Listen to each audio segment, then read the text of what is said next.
correct.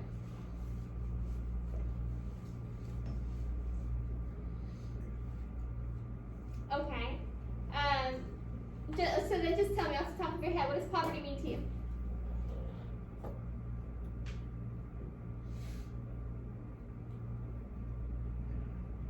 Okay. Avi? Extremely Extremely poor. bored? Poor. Poor, extremely poor. Okay. Now, in what sense? Describe that to me. What would that look like, Avi?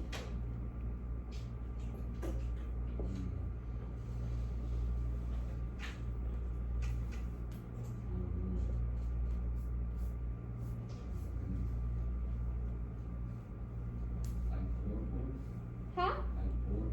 Like poor, poor?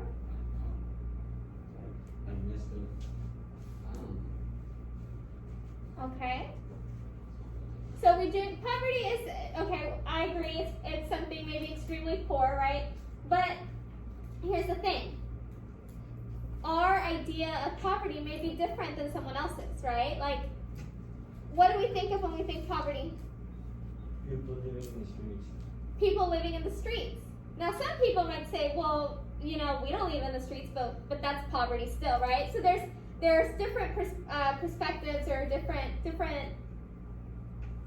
perspectives, I guess is the best way to put it. Who else has a description of poverty? What does it mean?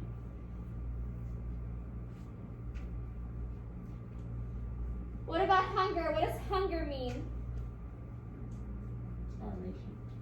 When starvation, so when you're starving, is it the, oh, I didn't eat breakfast, I'm hungry?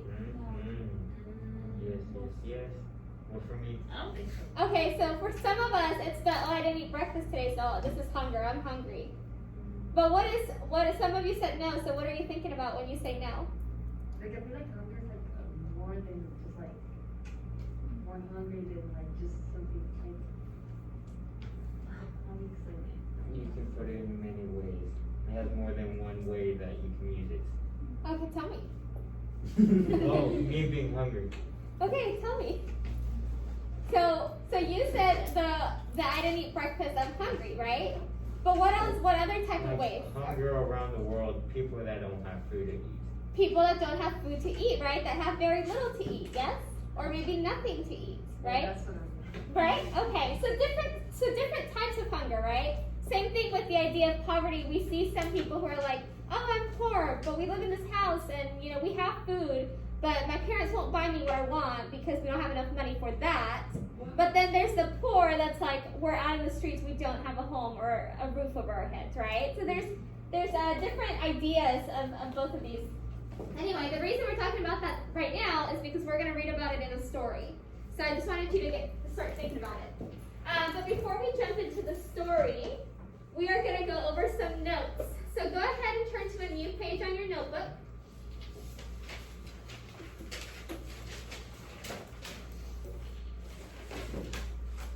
And you are going to write down what is highlighted. So characterization is a description of characters.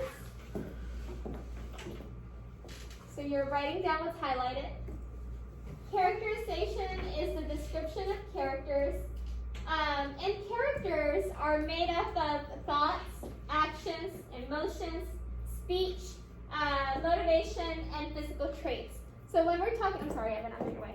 So when we're talking about characterization, and I tell you we're looking at characterization in this story, we're talking about all those things: thoughts, actions, emotions, speech, motivation, and physical traits. Another good way to remember it is feel. So what does the character say? What does the character think? The effect on others, the character's actions, and their looks, their physical appearance.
to write down what is highlighted. You already might have written down actions, right, from the last slide. So next to it, you can just write how the character behaves.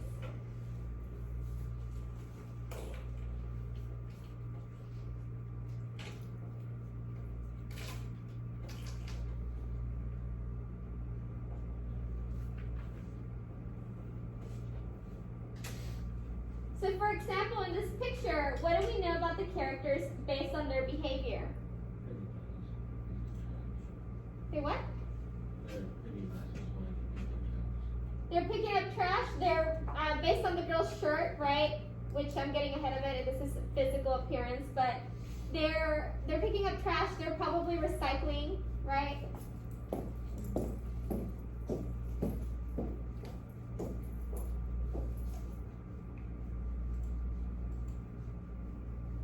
Motivations, the reason behind the way a character behaves.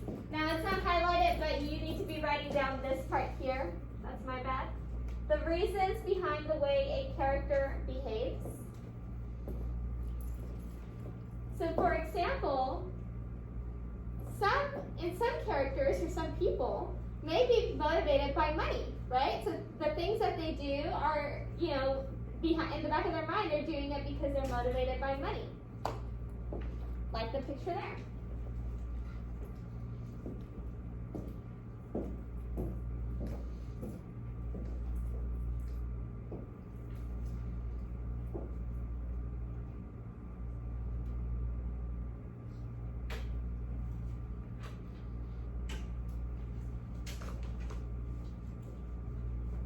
Thoughts are personal comments the character makes to themselves.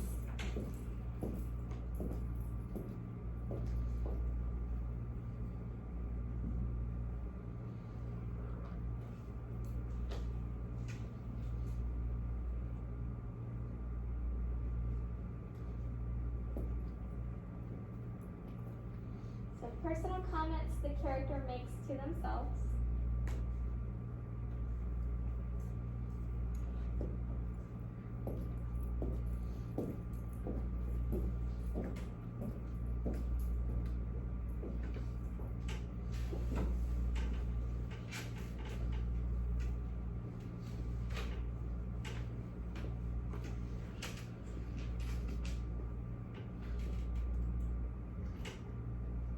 Character or physical traits, the way a character looks or dresses.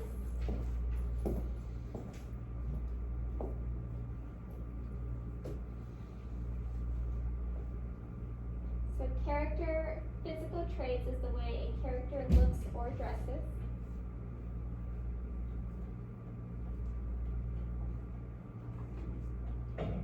So we don't know who this little character here is, but what can we tell about this character based on what he's wearing or he's wearing?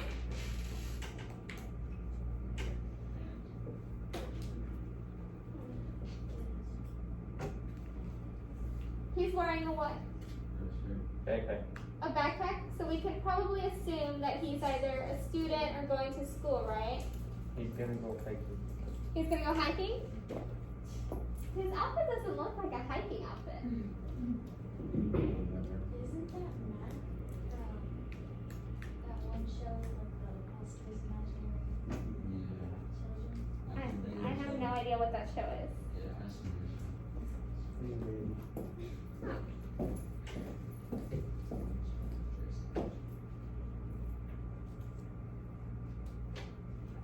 Alright, so what we're going to do today is we're going to read and annotate a story titled Why Chicken Means So Much to Me. Why what? Why chicken means so much to me. Yes,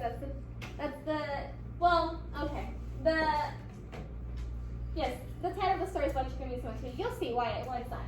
And then we're going to complete some activities. We're going to look at summary and point of view. We're going to look at characterization, inferencing, and you guys remember APE, the strategy we use to write short answer responses? So we'll do that. Well, I see. Okay, so I'll remind you. So we'll go over that as well. Okay?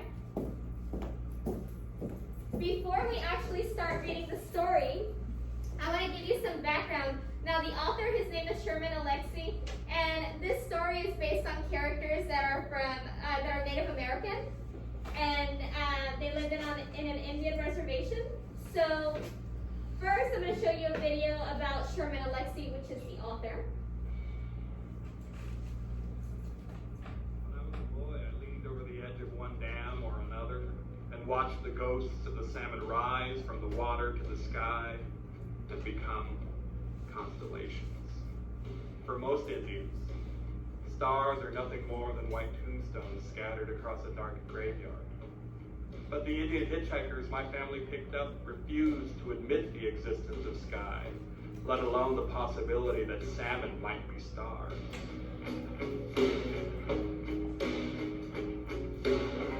You can really define a tribe by the animal they worship. The Spokane Indians are a salmon tribe. So when you think about the salmon, you think about this willful, mysterious fish that fights its way upstream to mate, and that's us. You know, we really work hard to mate. But also, when the salmon leave, when they're born and go out into the ocean, nobody really knows what they do. So I think that combination of perseverance and mystery is really who we are.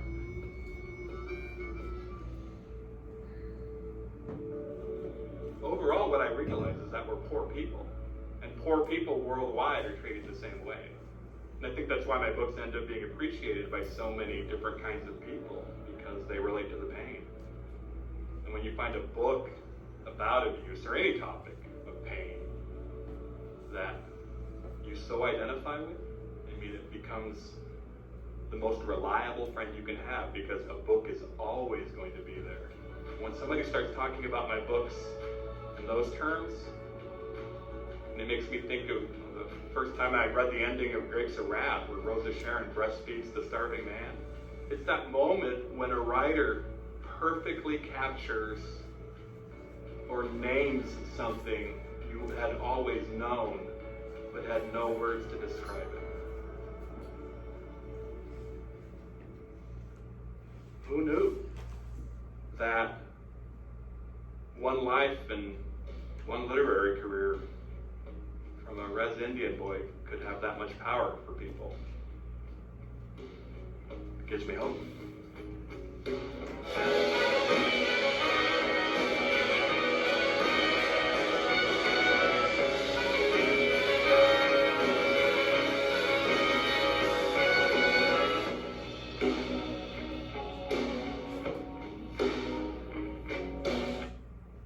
Now, the book or the story, that we're going to read focuses or takes place in the Spokane Indian Reservation, and that is located in Washington. So I'm going to show you a video here.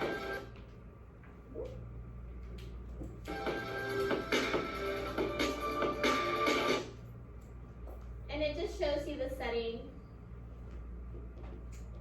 so that you can get an idea, but let me just...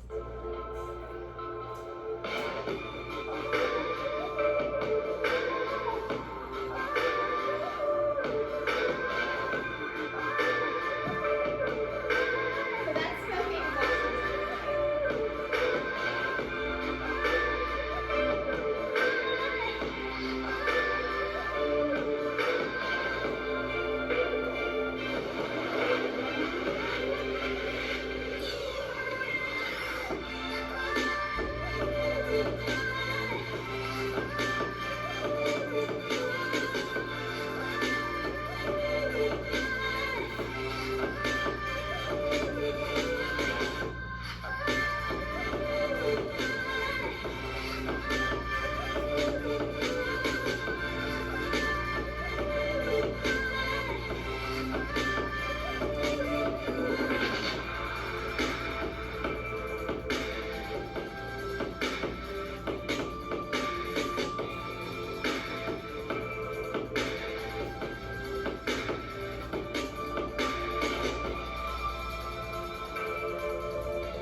Anyway, so that's Spokane, Washington, which is our setting. But we also have the Indian Reservation in Spokane. And that's again,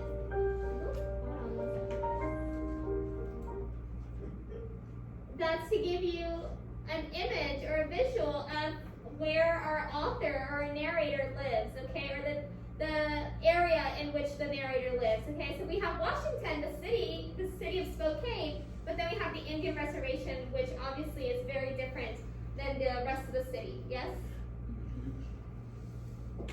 So here are some pictures to reflect that. Alright, so vocabulary words. Before we jump into the story, you'll come across the word woe. The sentence says, and now I'm sure you're asking, okay, Mr. Hunger Artist, Mr. Mouthful of Words, Mr. Woe is me. The definition of woe is great sorrow or distress. Another definition or another word that you'll see is outsource. The definition of outsource is to contract work outside. So as opposed to you doing the work yourself, you pay someone to come and do the work. So that's what they mean when they say outsource. And then realize, the definition of that is to cause something desired to happen. So there are multiple definitions to words sometimes, and you may use realize in a sense where it's kind of to say like you realized you forgot your homework, right? You became aware. But in this case, it's more about making something happen. Yes? So don't get confused with the definitions.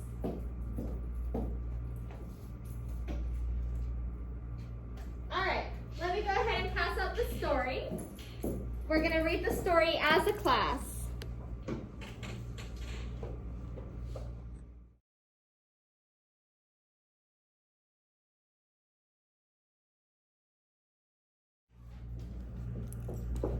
So you have the option of doing it in paper or it's in Schoology in the week 6 folder. But the first thing that you'll see is that little handout, okay?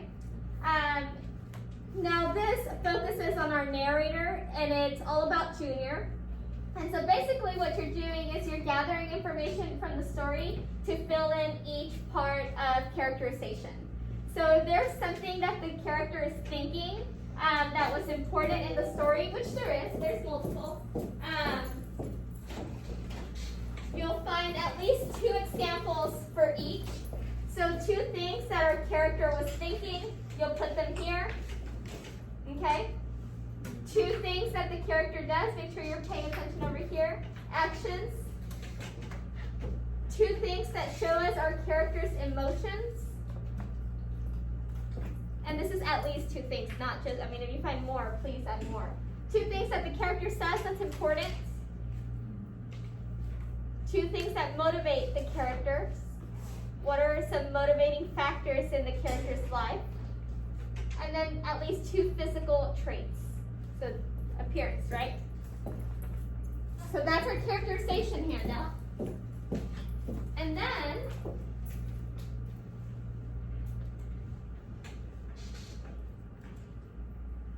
you have our inferencing flowchart. We've done these before. You have 2 questions. The first one says, how does the narrator feel about his parents' careers? Which sentence from the story best supports this idea? So the careers, they're talking about the careers that he says his parents would have had, okay? How do you think he feels about these careers that his parents would have had? You'll find text evidence. You'll tell me your background knowledge. What do you know about this text evidence that's going to help you come to the conclusion or to your answer? And then you complete the answer by filling out the sentence stem. So it says the sentence from the story that supports the idea is blank. There's 2 parts to this question, guys. How does the narrator feel about his parents' career? You give me the line. You tell me how you know based on that line, okay? Yes? And then what is the sentence that best supports this idea? Then you give me the sentence again. You're probably going to have the same sentence here and here because it's text evidence. That's okay. as long as your background knowledge explains how that sentence helps you come to the conclusion that the narrator feels a certain way about his parents' career. Give me a thumbs up if that makes sense. Alright. The following sentences imply that you're given already the sentences. You use your background knowledge to tell me what it implies. So what are those sentences saying or suggesting? And we kind of talked about them as we read the story. It's the I wanted to hate him for his weakness. I wanted to hate dad and mom for our poverty. I wanted to blame them for my sick dog and for all the other sickness in the world. So what do these sentences suggest about our narrator, about what's going on? Again, we've talked about it. And then your background knowledge. Yes? So 2 questions there.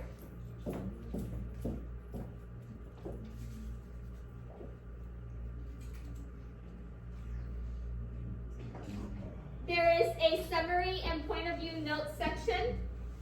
You have the notes in the handout, so you don't have to worry about, let me pull it up actually. I don't think it's in the slide.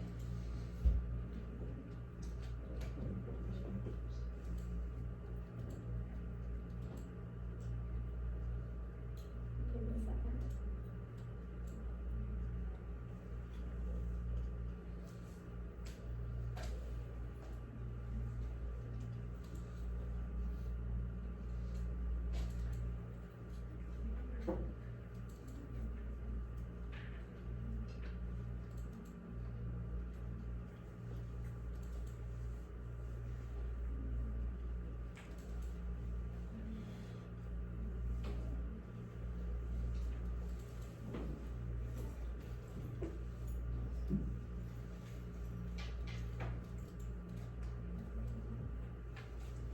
So it looks like this.